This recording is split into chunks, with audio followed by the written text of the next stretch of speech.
really is hard to find any conservative commentators to agree with because, as I've said before, I occupy a relatively unique position.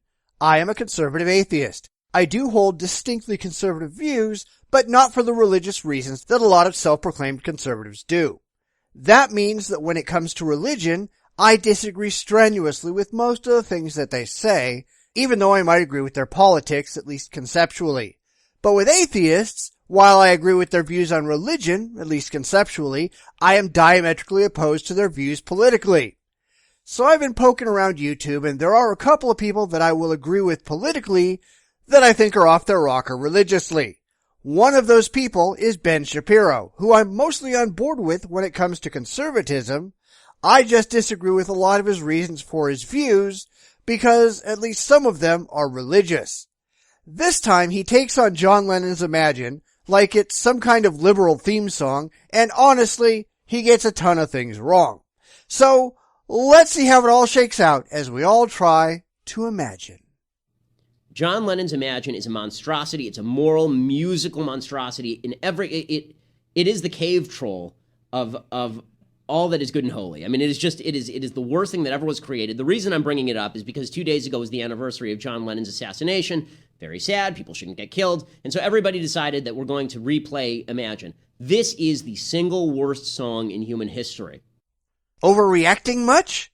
Okay, I'm not a particular fan of John Lennon. I'm not a particular fan of the Beatles. I don't really care about the song. It's not the best song, but it's certainly not the worst by any stretch of the imagination. And the idea that there's no other songs anywhere that have any worse concepts than this, well, that's just ludicrous on its face. I mean, this sucker makes Justin Bieber look like Beethoven.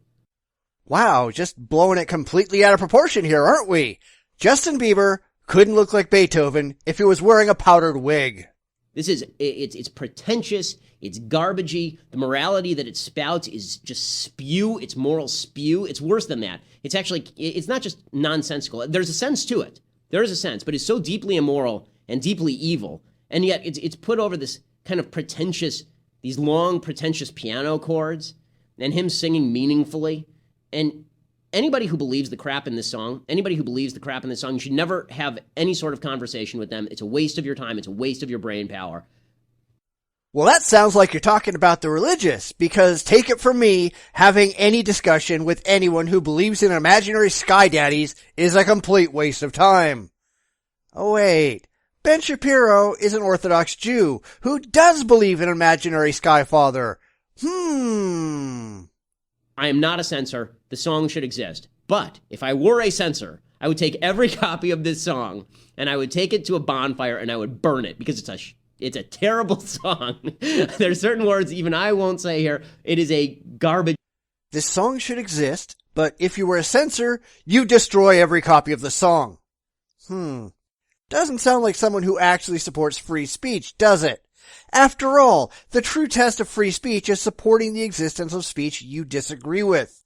Supporting the existence of speech that you agree with, well, that's easy. It's the stuff that you hate that's the real test, and my friend, you've just failed at that. So we'll play a little bit of it, and then I'm going to take the screen that we're showing it on, I'm going to hurl it through a window. So we'll play a little bit of this garbage. Then why are you listening to it?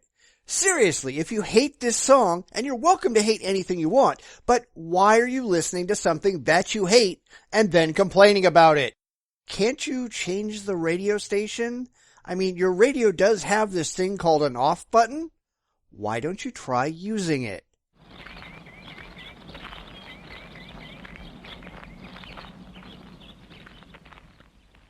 Pretentious piano chords to it. God, I can't even get through the first 2 bars of this thing.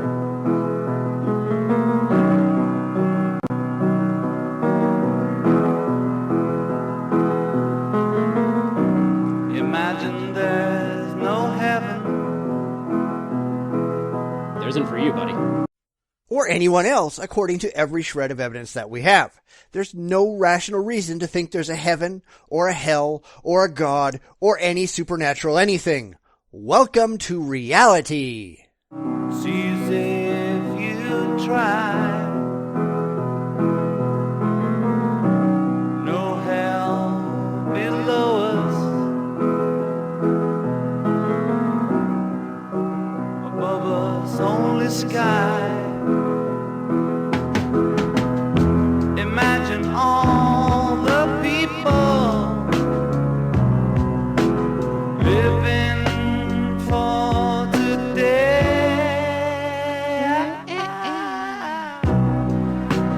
pause it for 1 second. What he just said is the most immoral thing you could possibly say. Oh, no. You haven't been listening to what the religious right says on a regular basis, have you? They've got Lennon beat by a long shot. Imagine all the people living for today. That's basically what we have. Okay, imagine all the people living for today means you don't plan for the future. It means you don't care about your kids. It means you don't care what happens tomorrow. It means you don't care about anybody else. You just care about you. Okay, this is the most selfish morality possible. If all the people lived just for today, they would screw everything in sight and kill all their enemies.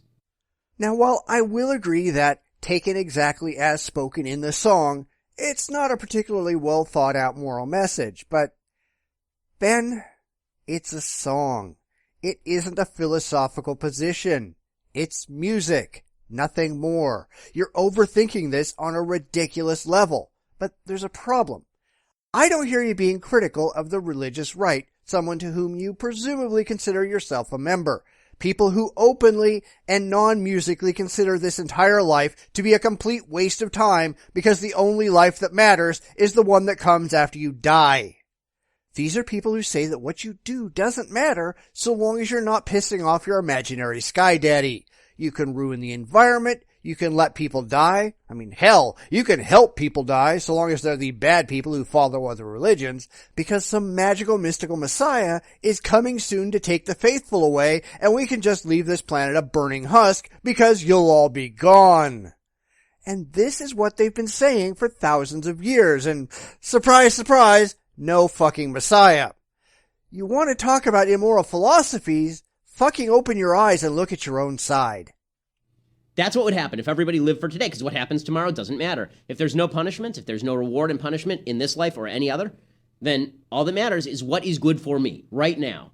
Okay, it's a deeply immoral philosophy that's being preached over this pretentious garbage piano music. I mean, one of the things I hate about the Beatles, honestly, is I actually like trained musicians, and the Beatles can write a melody. There's no question. They can write a catchy hook.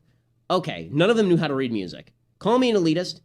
For me to call you a great musician, you have to know how to read music. Okay, I wouldn't call you a great author if you don't know how to read. Okay, but we'll continue with this because there actually is some substance and depth. I think this is the entire Democratic Party. I think this is the entire American and European left. I think this is their morality in a nutshell, and I think they believe that it's beautiful, and it is the ugliest morality that you could possibly conceive of. I don't know why you think people get their morality from a song, but you get yours from a book of mythology, so what the fuck do I know, right? No countries. No countries. It isn't hard to do. Nothing to kill or die for. Nothing to kill or die for. It's an incredible statement. And no religion. No religion. See, it's really God that effed everything up. Other than the no countries, I'm not seeing anything really wrong here, and I'm about as far from leftist as you can get. I'm sure that eventually we're probably going to get to a single world government, and that's going to be fine so long as it isn't either some hyper-liberal socialist wannabe utopia or a hyper-rightist neoconservative shitstorm. But no religion?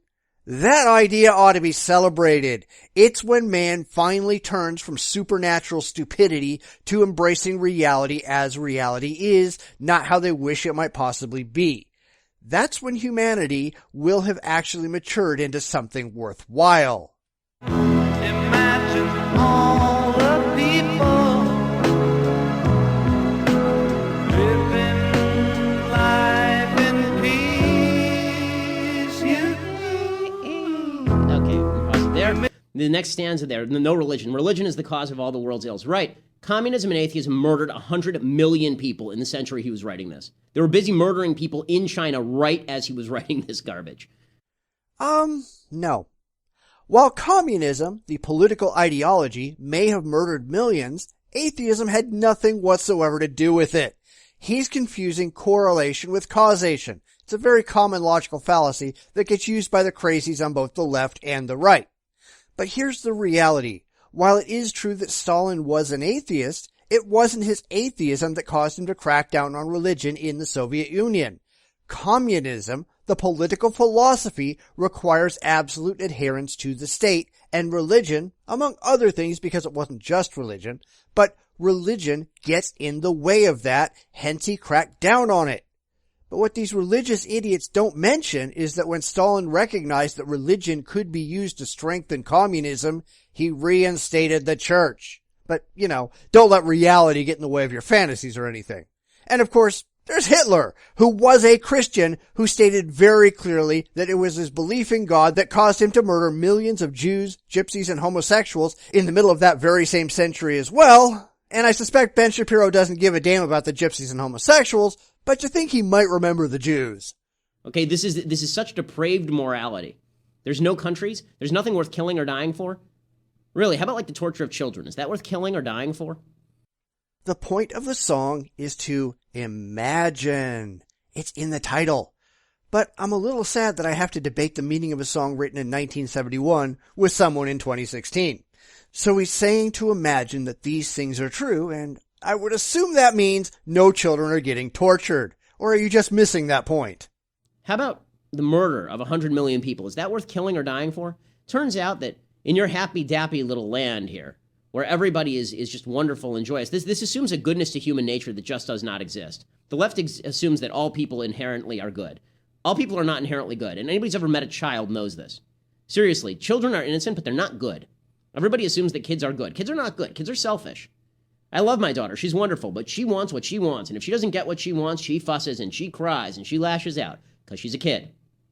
Kids are just baby humans, right? Humans are all like this. Okay, yes, you are missing the point. Nobody says that there's a magical goodness to human nature, but it certainly is a goal worth working toward. Nobody, at least in this song, is saying that all people are good. If they were, the song wouldn't be called Imagine, it would be called Reality. But sure, I'd love to see a peaceful world where everyone could get along, where there isn't a need for war or violence or crime or hatred. I'm not holding my breath, and clearly John Lennon never got his wish because he got shot in the back. But are you saying that this is a bad goal to have, even though I don't think it's going to happen anytime soon? I'm sorry, but if you're saying that, you're an idiot. Humans are not all good, and they're not all bad. They are capable of both good and bad, but mostly human beings are not civilized. That's why civilization is necessary for human beings. You have to have cultures. You have to have morality that is taught. If you just left everybody alone in a field, like in primitive times, everyone would kill each other. No, everyone wouldn't just kill each other, because if they would, we wouldn't be here because all of our ancestors would have been dead. Or didn't you think about that part? The murder rate in primitive societies was enormous. Enormous. And nothing was developed because there was no civilization and there was no religion. No. Religion is one of, if not the earliest aspects of human pre-civilization. It predates civilization itself. And clearly, if you think that religion stops murder and other horrific acts of man against his fellow man, you haven't read any holy books. Try the Torah or the Bible or the Quran. They're stuffed full of murder and rape and slavery and torture, much of which is commanded by and often committed by the gods themselves. If you're looking for a source of morality, religion ain't it. In fact, if you look at the violence in the Middle East, it's not atheists strapping on bomb vests and flying airplanes into buildings. That's religion. This sort of noble savage nonsense that John Lennon was preaching from the most highly civilized portion of human civilization up to that point in history, it is amazing that all these people live off the fruits of a civilization that is absolutely contrary to their values, and then they suggest that if they just rip away the civilization, that nothing will change. I mean, honestly, I should just dismiss this because the guy married Yoko Ono. I mean, that alone, I should dismiss him. But oh, good. You're a racist, too. We'll go one more stanza of this before I hurl myself through a window. Let's finish up with John Lennon Imagine on the, what was this? When did he die, John Lennon? 78? Something like that? I don't, it was before my time, but on the anniversary of his death, we're going to make fun of the worst song ever written. So here we go. Well, it was 1980s. A quick Google search will show you. But by all means, keep proving you have no clue about what the hell you're talking about. They say I'm a dreamer, but I'm not the only one. That's the problem. He's not the only one. I don't think there's anything inherently wrong with dreamers. It's the people who think that their dreams accurately represent reality that are the problem. Like, oh, I don't know, the religious maybe. I hope someday you'll join us and the world will be one. Imagine no possessions. Here we go, full-scale comedy. In this giant house, by the way. He's standing in a giant-ass house. No need for greed or hunger. No need for greed or hunger. Are you saying that greed and hunger are good things? Okay, maybe you could make the case for greed. After all, the entire capitalist system is based to a certain degree on greed, on wanting more money, on wanting more things, on wanting to be able to buy more stuff, and that's fine. But hunger? How can you see hunger as a good thing? Let's keep in mind the whole point of this song is to imagine, presumably imagining a better future. I'd like to live in a world where there is no more hunger, no more disease, no more violence, and no more pain. I'm not pretending that it's likely anytime in the near future, but how is it horrible to actually want these things? A brotherhood of man. Brotherhood of man. It has never existed and never will. Why not? I mean, no, it hasn't existed, at least not worldwide, because other things have always gotten in the way. Like, let me think. Oh, religion. Yeah, one of the most divisive things in the history of the planet has always been which imaginary friend in the sky you follow. To paraphrase George Carlin, my God has a bigger dick than your God. Die. Imagine all the people sharing all the world. God, this is so childish. Says the guy with the imaginary Sky Daddy. And there's Yoko Ono sitting there going crazy. I'm a dreamer. Okay, we can cut it there. So this final push toward no possessions. Honestly, this is actually being promoted by the left today. And there was an article in The Nation yesterday, J.A. Meyerson, writing in The Nation, says we should just abolish private property.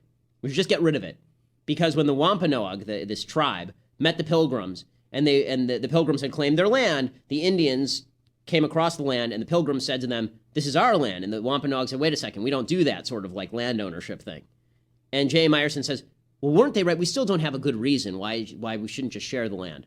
I have a good reason why we shouldn't share the land. It's called several thousand years of no human development, and then Western civilization. That's why we should not share the land. Private property ownership, the idea of labor, the idea of owning what you produce, is one of the greatest goods ever discovered in the history of civilization. We would all be hunter-gatherer, nomad peoples with no history, and we'd all die at 30 if it weren't for human civilization and private property ownership and the incentive that suggests that you own what you produce. And I agree with you there. You do get a lot of crazy leftists out there who want to live in a magical collective society where everyone owns everything and you can take all that you need and provide what you don't to others. But you know who else promoted thinking like that? Jesus. Yes, the Jesus in the Bible was a communist. The Bible makes this ridiculously clear. In Matthew 19:21, Jesus said to sell all of your possessions and give to the poor. In fact, early Christians, those who lived before maybe 200 CE, often lived in agricultural communes, from each according to his ability to each according to his needs. While that was popularized by Karl Marx, it could easily have come from the supposed mouth of Jesus. But, you know, modern evangelical Christians, they don't want to admit that, do they? Hey, but none of this makes any difference to these people. It's deeply immoral, but it's such childish philosophy. It's not philosophy. It's a song. I hate to have to keep pointing this out, but it's a song called Imagine. Nowhere in this song does John Lennon ever even suggest that this is how things actually are. And with a couple of exceptions, I don't think many of these ideas are actually bad. Unrealistic maybe, but not bad. And it bleeds all the way down to the kiddies. I mean, this really is something that you would hear from a third grader, but leftists think it's so deep. They think stuff that 7-year-olds say is just the depth of what humankind is. And it really is evil, okay? You should not take your moral advice from small children. Well, why the hell not? You take your moral advice from Bronze Age primitives. Fuck you. You shouldn't, but that's what this is. Okay, when my daughter is 5, I expect that I'll probably hear this from her, and I'll have to inform her life isn't fair and people do bad things. Indeed they do, and often for irrational reasons. You know, like throwing homosexuals off of buildings like the Muslims do, or like molesting children like the Catholics do, or like the 5 ultra-Orthodox Jews in New York who physically assaulted and tried to kill a gay black man named Taj Patterson in 2014 and then ran away to Israel expecting to get special treatment because they were Jews. There are examples after examples after examples of these religious horrors happening for no other reason than these people hold irrational beliefs in imaginary gods. Now in the description, I am going to provide a link to my religious horror show, which is run on my blog for years and years and years. And it shows a lot of these horrors that could only exist because of this kind of stupid religious thinking. Right? Those two premises alone destroy everything John Lennon is talking about. Life isn't fair, and people do bad crap. And as soon as you acknowledge these two basic facts about the world, none of this makes any sense. But is it a bad thing to work toward a world where those things, if not entirely untrue, were less true than they are today? After all, that's why we have the rule of law, to stop the world from being as unfair as it otherwise might be, and to stop people who do bad crap from going unpunished. It's one of the fundamental core principles of Western civilization. Are you somehow now opposed to that? But I'm telling you, the entire left buys into this. And this is the happy world that would be if it weren't for us evil Republicans and our evil reality that we bring with us. It has nothing to do with the Republicans. It has everything to do with being human. But we have these big mammalian brains that have evolved to allow us to think critically and rationally and overcome our base genetic programming. We can choose not to do some of the bad things that we might otherwise do if we couldn't reason our way out of it. Is that not in our best interest to do so? Isn't that why we developed civilization? To make the world that we live in a better place? It really is quite sickening. So that's the thing that I hate for today. The good news is that I think that reality intervenes. Every time this is tried, reality intervenes. That's the good news and the bad news. But you don't want reality to intervene. You want to believe there's a magical daddy figure in the sky who watches over you and makes sure everything's okay. The reality is, at least as far as the evidence shows, we're alone on this planet, and we are responsible for making the best of what we have. Nobody's watching out for us, nobody's taking care of us, and if we don't make the best choices, the most responsible choices, the most sustainable and rational choices, we're doomed to go extinct. The liberals are going about it completely the wrong way. They want a society that's wholly unsustainable and unsupportable. But let's be honest, the far religious right, they're not much better. Because the bad news is that when reality intervenes, usually tens of millions of people die for stupid garbage like this. Or stupid garbage like religion. And will, if we allow the left to win. So, what I'm calling for in the Republican primaries, let's consolidate around somebody who is not Donald Trump to stop Donald Trump. But let's do it before we get to some sort of brokered convention with all the elites figuring out for the rest of us. Yeah, how'd that work out for you? I don't like elites figuring out anything for the rest of us, whether it's John Lennon or Karl Rove. But you don't seem to mind some elite god making decisions for you, which makes you a hypocrite. And that's not really a surprise, is it? I'm Ben Shapiro. This is The Ben Shapiro Show. See, this is what really drives me crazy about so many of the people on the conservative right. They've got some good political ideas, and I honestly do agree with a lot of the things that Ben Shapiro says politically. But when it comes to justifying a lot of those ideas, they devolve into magical thinking and ridiculous beliefs that are totally unsupportable by evidence, reason, or rational thought. And they don't seem to think about what it is that they're saying. There's this abject hatred of the left just because they're the left. Of course, the left is just as guilty. They hate the right just because it's the right. There's an absurd ideological deadlock in society where neither side is willing to even examine the position of the other side because they just have to be wrong, period, with no thought required. This is why I think it's just as important, and probably more important, to know why you hold a position, not to just know what position you hold. You have to be able to rationally justify it. You can't just believe that because it feels good, it should be true. You have to believe because you understand what it is you think and why it is that you think it and can defend your views with critically thought out explanations and objective evidence. And while I'm picking on Ben Shapiro here, I could easily do the same thing to virtually anyone on the left and come to the same conclusion. Far too often, I see people on both sides just taking their emotionally held beliefs, demanding they must be true, and basing their entire ideology on that house of cards that just doesn't stand up to a moment's scrutiny. And then we get to fighting and name-calling and all this other nonsense that just isn't justifiable because nobody starts out with a rational leg to stand on. Everyone needs to grow the hell up, and neither side is the exception to that rule.